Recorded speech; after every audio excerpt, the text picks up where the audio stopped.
రైతు విభాగం, మహిళా విభాగం, విద్యార్థి విభాగం, యువజన విభాగం, అలాగే ముస్లిం మైనారిటీ విభాగం, బీసీ విభాగం, ఇట్లా ఎస్సీ విభాగం, ఇలా వివిధ ఎస్టీ విభాగం, అన్ని విభాగాలకు సంబంధించినటువంటి జిల్లా అధ్యక్షులు, అలాగే రాష్ట్ర పార్టీలో ఉన్నటువంటి నాయకులు కానీ, అట్లా జిల్లా స్థాయిలో ఉన్నటువంటి నాయకులు కానీ అందరం కలిసి ఈ రోజున కృష్ణా జిల్లా కలెక్టర్ గారికి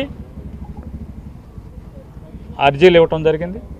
ఒకటి, డిఎస్సిలో జరిగినటువంటి డిఎస్సి 2025లో జరిగినటువంటి అక్రమాల మీద ఏమేం తప్పులు జరిగినాయి, దాని మీద సిబిఐ విచారణ చేయించాలి ప్రభుత్వం. దోషుల్ని లేదా దొడ్డి మార్గంలో డబ్బులతో లేదా రాజకీయ ఉద్యోగాలు పొందినటువంటి ఎవరెవరైతే ఉన్నారో 16,000 మంది మేము దొంగలని చెప్పట్లేదు. టీచర్ ఉద్యోగాలు పొందిన వాళ్ళందరూ నిజమైన నిజాయితీతో చదువుకున్నటువంటి టీచర్లతో పాటు దొంగలు కూడా దూరారు, దొంగ టీచర్లు కూడా వచ్చారు.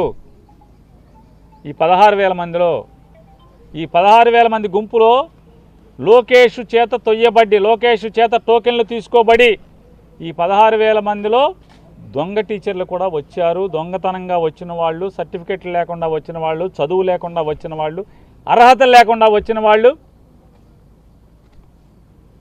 మరి సమానంగా ఎట్లా అవుతారు?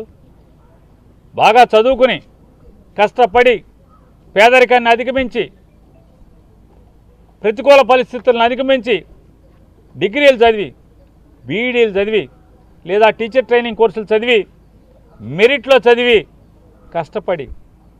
కష్టపడి ఎన్నో సంవత్సరాల తరబడి తరఫీదు పొంది నిరంతరం అన్నం తిన్నారో లేదో కానీ ఇదే పని మీద చదివి బాగా రాసి నిజాయితీగా టీచర్ ఉద్యోగాలు పొందిన వాళ్ళ గురించి వైఎస్ఆర్ కాంగ్రెస్ పార్టీకి ఎటువంటి చింత లేదు, ఎటువంటి బాధ లేదు. కానీ ఈ కష్టపడి చదివి ఉద్యోగాల్లోకి వచ్చినటువంటి అర్హత గల టీచర్లతో పాటుగా అర్హత లేని దొంగ టీచర్లు లోకేష్ నాయకత్వంలో లోకేష్ చేత రికమెండ్ చేయబడి వచ్చారనేదే డబ్బుతోనో లేదా పార్టీ ముద్ర మీదో పార్టీ పచ్చబిళ్ళ ఉన్నోళ్ళు లోపలికి వచ్చారు అనేది వైఎస్ఆర్ కాంగ్రెస్ పార్టీ యొక్క ఆధారాలతో కూడినటువంటి అనేక సందేహాలని ప్రజల తరపున ప్రభుత్వాన్ని ప్రశ్నించడం జరిగింది. వర్టికల్ హారిజాంటల్ రిజర్వేషన్ అని చెప్పి రకరకాల పేర్లతో అనేక దొంగతనాలు చేశారు. స్పోర్ట్స్ కోటా పేరుతో అయితే లూటీ చేశారు. ఇవాళ నిజాయితీగా సమాధానం చెప్పేవాడు లేడు ఈ ప్రభుత్వంలో. ఎవడన్నా పేపర్ ఇచ్చేవాడు, పరీక్ష చేసేవాడు ఇంతవరకు ఆంధ్రప్రదేశ్ రాష్ట్ర చరిత్రలో ఎవరు లేరు. రెండు ఒకడే. పేపర్ తయారు చేసేవాడు అతనే, అంటే అదే వ్యవస్థ, పరీక్ష పెట్టేది అదే వ్యవస్థ. అంటే పేపర్ తయారు చేసేటువంటి ఆఫీసులో ఉన్న వాళ్ళందరూ కూడా పరీక్షల్లో ఉంటారు.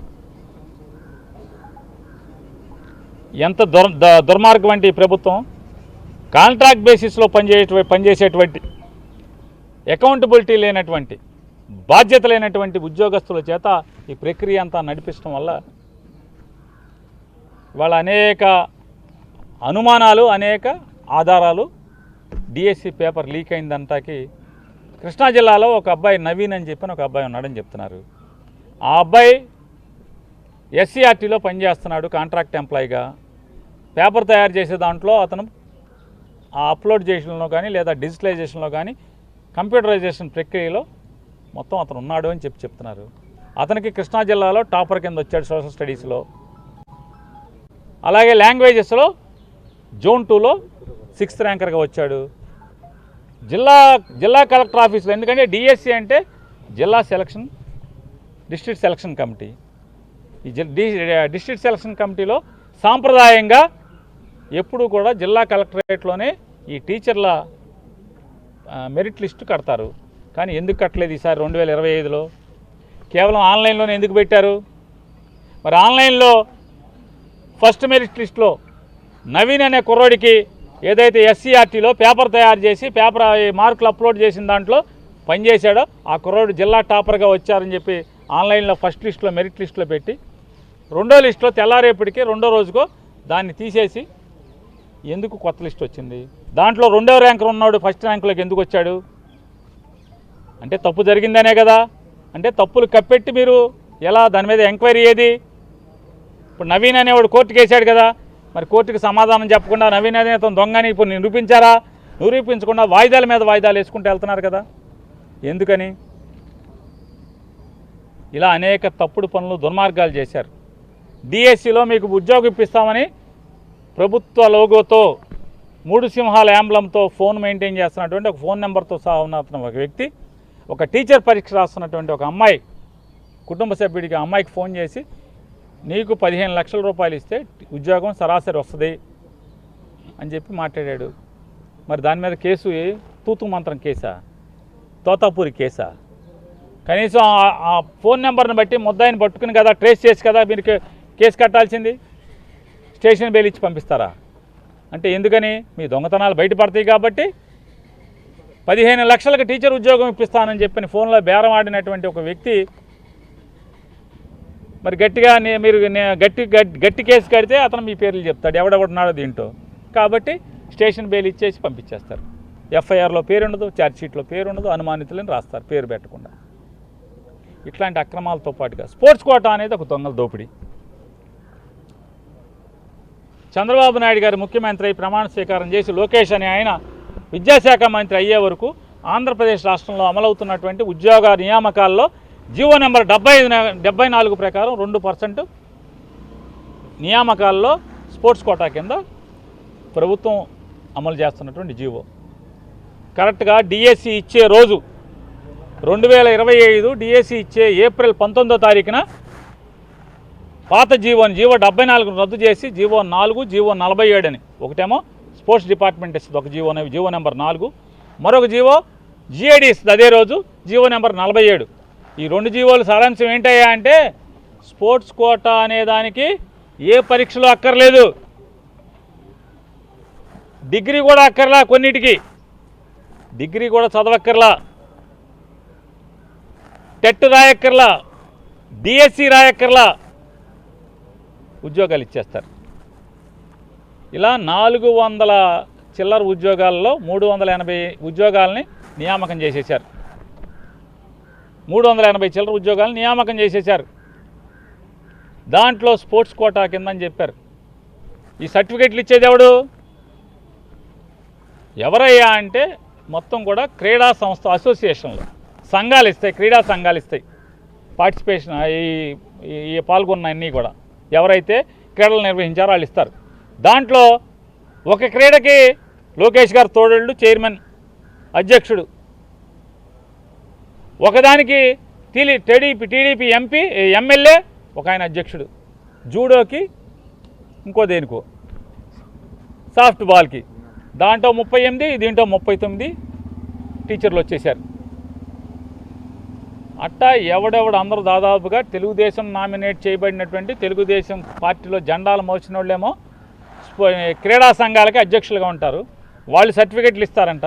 పోనీ ఇవన్నీ కూడా జాతీయ స్థాయిలో భారతదేశం గర్వించదగ్గగా ఆటల్లో నైపుణ్యాన్ని సాధించారు, మెడల్ సాధించారు. టీచర్ ఉద్యోగం ఇచ్చినా తప్పులేదు, టీచర్ కాదు కలెక్టర్ ఉద్యోగం ఇచ్చినా తప్పులేదు. ఎందుకని? భారతదేశం పేరుని దేశం గర్వపడేలాగా ప్రపంచ స్థాయిలో ఆట ఆడాడు. లేదు భారతదేశ స్థాయిలో ఆంధ్ర రాష్ట్రం పేరు నిలబడేట్టుగా ఒక ఆట ఆడాడు. ఇవ్వటం తప్పేం లేదు, ఎంతోమందికి ఇస్తున్నాం కదా మనం. క్రికెట్ వాళ్ళకి ఇస్తున్నాం, చాలామందికి ఇస్తున్నాం, డిఎస్పీలు ఇస్తున్నాం, ఆర్డీఓలు ఇస్తున్నాం, అనాదిగా ఎప్పటి నుంచో వస్తుంది కదా, అది తప్పేం కాదు. కానీ ఇక్కడ ఎవడయ్యా అంటే పార్టిసిపేషన్ సర్టిఫికెట్ ఎందులో కొన్ని రాష్ట్ర స్థాయి పోటీ, జాతీయ స్థాయి పోటీ, అంతర్జాతీయ స్థాయి పోటీల్లో పార్టిసిపేషన్ కూడా కాదు. ఒక 4 కాలేజీలు కలిసి ఆటల పోటీ పెడితే ఆ 4 కాలేజీలు కలిసి పెట్టినటువంటి ఆటల పోటీలో పాల్గొన్నాడు. అంటే పాల్గొనటం అంటే ఏంటి? గ్రౌండ్లో దిగక్కర్లా, మంచి సీసా అందించిన చాలు, బయట కూర్చుని బాల్ అందించిన చాలు, పార్టిసిపేషన్ సర్టిఫికెట్ ఉంటే చాలు ఉద్యోగాలు ఇచ్చారు.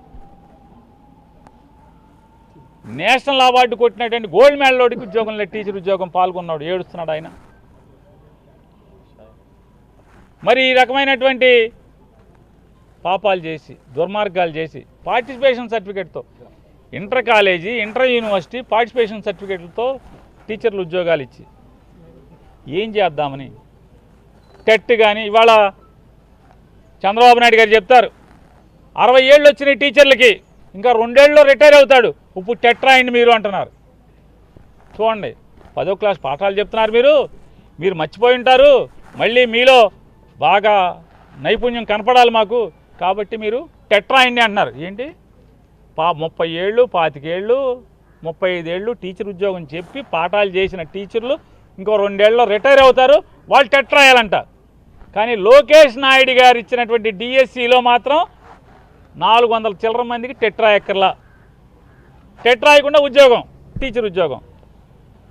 డిఎస్సి పరీక్ష రాయకుండా టీచర్ ఉద్యోగం, డిగ్రీ లేకుండా టీచర్ ఉద్యోగం. ఇది కరెక్టా అని అడుగుతున్నాను. ఇన్ని పాపాలకి సిబిఐ ఎంక్వైరీ వేయాలా అక్కర్లేదా? ఢిల్లీలో యువకులు ధర్నా చేస్తే, నీట్ పరీక్ష లీక్ అయిందని చెప్పని ధర్నా చేస్తే కొంచెం బీజేపీ వాళ్ళకి తోలు పలచగా ఉన్నట్టుంది. అందుకోసం కేంద్ర విద్యాశాఖ మంత్రి రాజీనామా చేశాడు. ఇక్కడ బాగా తోలుమందం, ఎన్ని తిట్టినా సిగ్గుండదు, ఎంతమంది మా ఉసురు పోసుకుంటామని చెప్పని శాపాలు పెట్టినా పట్టదు. తోలు బాగా మందం అయిపోయి బరి తెగించి బజారుకి ఎక్కి మాట్లాడుతూ ఉంటారు. ఛాలెంజ్ చర్చించుకుందాం. నీ అవినీతి జరిగిందా అంటే చర్చ ఏంటి? పాపాలు జరిగినాయి అంటే చర్చ ఏంటి? సిట్టింగ్ జడ్జి చేత విచారణ చేస్తే నీ సత్తా ఏంటో తెలుస్తుంది మాకు. లేదు సిబిఐ ఎంక్వైరీకి ఆదేశిస్తే నీ సత్తా, నీ పోటుగాడుతనం ఏంటో అర్థది. జగన్ పారిపోతున్నావు. జగన్ పారిపోయేది, నువ్వు పారిపోతా. నువ్వు నిజంగా చావు ఉంటే తప్పు లేదని నీ అంతరాత్మగా చెప్తుంటే ఘోషిస్తుంటే కనుక నువ్వు సిబిఐ ఎంక్వైరీ అయ్యి డిఎస్సి మీద, మళ్ళీ వాళ్ళ హైకోర్టు స్పోర్ట్స్ కోటా మీద ఎంక్వైరీ ఆదేశించింది కదా, మరి రాజీనామా చేయి. సిగ్గుపడరా? దేవుడు పెట్టలేదా? పైగా మళ్ళీ చిన్నమరిగిన కోడి ఇల్లు ఎక్కువ కూర్చుని సామెతగా జగన్ చర్చికి రా. ఏంటి చర్చికి జగన్ వచ్చేది? జగన్ చర్చికి వస్తారు, మీ నాన్న రాజీనామా చేయించి చంద్రబాబు నాయుడు రాజీనామా చేయించి సీఎం ప్రమాణ స్వీకారం చేసిరా, ఖచ్చితంగా వస్తాడు. సీఎం హోదాలో లోకేష్ నాయుడు సీఎం హోదాలో మీ నాన్నగారిని దింపేసి, మీ నాన్నగారిని మీ అమ్మగారితో చెప్పి రాజీనామా చేయమని మీ అమ్మగారితో చెప్పించి, మీ అమ్మగారు చెప్తే తింటారు కదా, మీ అమ్మగారు చెప్తున్నారు కదా, అదే సినిమాలో చెప్తారు మొత్తం ఫ్యామిలీ ఉప్మా తినేస్తున్నారా అని చెప్పని. అట్లా మొత్తం మీరు అందరూ అబద్ధాలు చెప్పుకుని వెళ్ళిపోతున్నారు, మొత్తం జీవించేస్తున్నారు కదా. ఫ్యామిలీ అబద్ధాలు చెప్పుకుని వారేమంటారు, మా ఆయన అబద్ధం అంటాడు. ఇంతకన్నా అబద్ధం ఇంకేమన్నా అట్లా? ఆవిడంటారు మా ఆయన అసలు సత్యహరిశ్చంద్రుడు మా ఆయన అబద్ధం ఆడరని చెప్తున్నారు. ఆ రోజు ఫ్రీ విద్యుత్ ఇస్తానంటే కనుక మా ఆయనే గెలిచేవాడు, రాజశేఖర రెడ్డి గెలిచేవాడు కాదు, రాజశేఖర రెడ్డి మోసం చేసి గెలిచాడని చెప్తున్నారు ఆవిడే. రాజశేఖర రెడ్డి ఏం మోసం చేశాడు? మీ నాన్నగారు బట్టలు ఆరేసుకోవాలి కరెంటు తీగల మీద ఫ్రీ కరెంట్ ఇస్తే అంటే, అదే రాజశేఖర రెడ్డి వచ్చి ఫ్రీ కరెంట్ ఇవ్వటమే కాదు, ఇవాళకి రాజశేఖర రెడ్డి గారు 2004లో సీఎంఐ ఫ్రీ కరెంట్ ఇస్తే ఇవాళ 2026 అంటే 20 ఏళ్ళు దాటినా కూడా ఆంధ్ర తెలంగాణలో రాష్ట్రాలు విడిపోయినా ఇవాళకి ప్రభుత్వాలు చచ్చినట్టు ఫ్రీ కరెంట్ అమలు చేయాల్సిన పరిస్థితి. ఆఖరికి మీ నాన్నగారే చచ్చినట్టు అమలు చేయాల్సిన పరిస్థితి.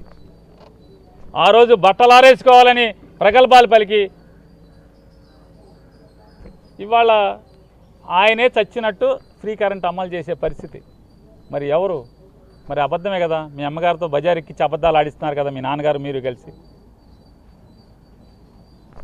మీ నాన్నగారిని రిజైన్ చేయించి, చంద్రబాబు నాయుడుతో రిజైన్ చేయించి, లోకేష్ సీఎంగా ప్రమాణం చేసి రమ్మను జగన్మోహన్ రెడ్డి గారిని చర్చలకి ఖచ్చితంగా వస్తాడు. లేదా సిబిఐ ఎంక్వైరీ, నీకు తోలుమందం లేదు, తోలు పలసనైతే నీలో నిజాయితీ ఉంటే ఖచ్చితంగా సిబిఐ ఎంక్వైరీ చేయమని చెప్పని చెప్తున్నాం. ఇవన్నీ కాదు అసలు. ప్రభుత్వ బళ్ళు ఎన్ని మార్చి చూపించావు? మంగళగిరిలో ప్రభుత్వ బడి మారిస్తే చాలా, లేదా ఎవరో లోకులు డబ్బులు ఇస్తే పునాదిపాడులో ఒక స్కూల్ మారిస్తే మీకేం సంబంధం? పుస్తకాలు రావు టైంకి, బట్టలు రావు టైంకి, మరి ఏమి ఇస్తారు? బడులు బాగోవు, ఏం చేస్తారు? అమ్మఒడి తల్లికి వందనం అని పేరు మార్చారు. తల్లికి వందనం ఏమైంది? ప్రగల్భాలు పలుకోవడం తప్పితే ఎంతమందికి ఇంట్లో ఎంతమంది ఉంటే అంతమంది, 2, 3, 4, 5, 6 అని చీటీ పాట పాడినట్టు వెనకటి చీటీలు పాడేవాళ్ళు. మార్గదర్శి చిట్స్ లేకపోతే శ్రీరామ్ చిట్స్లో చీటీలు పాడతారు. ఆ చీటీలు పాడినట్టుగా మొత్తం పాట పాడారు. పవన్ కళ్యాణ్ పాడేవాడు, చంద్రబాబు నాయుడు పాడేవాడు, లోకేష్ పాడేవాడు చీటీలు పాడినట్టు. ఇంత అని ఇవాళ ఎంతమందికి వస్తుంది తల్లికి వందనం? సిగ్గు లేకుండా కరెంటు బిల్లు పేరుతో తల్లికి వందనం ఆపేస్తున్నారు అందరికీ. సగం మందికి ఎందుకు ఆపాడో చెప్పేవాళ్ళు లేడు. పిల్లలు ఎంతమంది ఉన్నారు? సుమారుగా 80 లక్షల చిల్లర మంది పిల్లలు బళ్ళలో ఉంటే మీరు ఎంతమందికి ఇస్తున్నారు? సంవత్సరం ఎందుకు పడిపోతున్నాయి? ఎందుకు డబ్బులు తగ్గిపోతుంది మీరు ఇచ్చే డబ్బులు? కరెంటు బిల్లు ఏంటి? ఎవడన్నా 6 నెలల్లో సంవత్సరం తీస్తారు. మేలో మేలో వేసవికాలం, ఇంట్లో ఫ్యాన్లు వేసుకుంటారు, కరెంట్ ఎక్కువ కాలుతుంది. జూన్ మరిన్ని అప్డేట్స్ కోసం ఛానల్ ను సబ్స్క్రైబ్ చేయండి. నోటిఫికేషన్స్ కోసం బెల్ ఐకాన్ పై క్లిక్ చేయండి.